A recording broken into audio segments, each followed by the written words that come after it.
اندر اللہ نے قرآن کو نازل فرمایا ہے، اور اس قرآن پڑھنے پہ اللہ ثواب کتنا سارا عطا فرماتے ہیں، کتنا اجر رکھا ہے اللہ نے قرآن پڑھنے پڑھانے پہ۔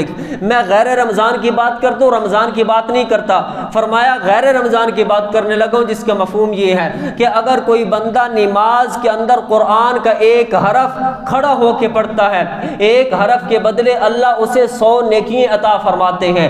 اگر کوئی بندہ قرآن کا ایک حرف نماز کے اندر بیٹھ کر پڑھتا ہے، ایک حرف کے بدلے اللہ اسے 50 نیکی عطا فرماتے ہیں۔ اگر کوئی بندہ بغیر نماز کے وضو کر کے قرآن کا ایک حرف پڑھتا ہے، ایک حرف کے بدلے اللہ اسے 25 نیکی عطا فرماتے ہیں۔ اگر کوئی بندہ بغیر وضو کے، بغیر نماز کے قرآن کی تلاوت کرتا ہے، ایک حرف کے بدلے اللہ 10 نیکی عطا فرماتے ہیں۔ لیکن لا یمسہ الا المطہرون، بغیر وضو کے قرآن کو پکڑ نہیں سکتے، پڑھ سکتے ہو۔ اور اگر کوئی قرآن کا ایک حرف سنتا ہے، ایک حرف کے بدلے اللہ اسے ایک نیکی عطا فرماتا ہے۔ یہ تو غیر رمضان کی بات کر رہا تھا، اب ذرا رمضان کے اندر آ جائیے۔ رمضان میں تو اللہ 70 گنا اضافہ فرما دیتے ہیں، تو اگر کوئی رمضان کے دن یا رات کے اندر قرآن کا ایک حرف نماز میں کھڑا ہو کے پڑھے گا تو ایک حرف کے بدلے اللہ اسے 7000 نیکی عطا فرمائیں گے۔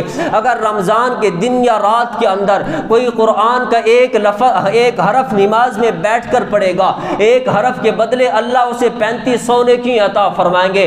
اگر کوئی بغیر نماز کے وضو کر کے اس ماہ مبارک میں قرآن کی تلاوت کرے گا، ایک حرف کے بدلے اللہ 1750 نیکی عطا فرمائیں گے۔ اگر کوئی بغیر وضو کے، بغیر نماز کے اس ماہ مبارک میں قرآن کا ایک حرف پڑھے گا، ایک حرف کے بدلے اللہ 700 نیکی عطا فرمائیں گے۔ اگر کوئی پڑھا ہوا نہیں ہے، اب پچھتا رہا ہے کہ میرا بچپنا تو یوں ہی گزر گیا، میں نے قرآن سیکھا کوئی نہیں، اب میں قرآن پڑھ کوئی نہیں سکتا، وہ کسی قرآن پڑھنے والے کے پیچھے کھڑا ہو جائے، قرآن پڑھنے والا قرآن پڑھتا جائے، یہ قرآن سنتا جائے، ایک ایک حرف پہ اللہ سننے والے کو 70 نیکی عطا کرتے چلے جائیں گے۔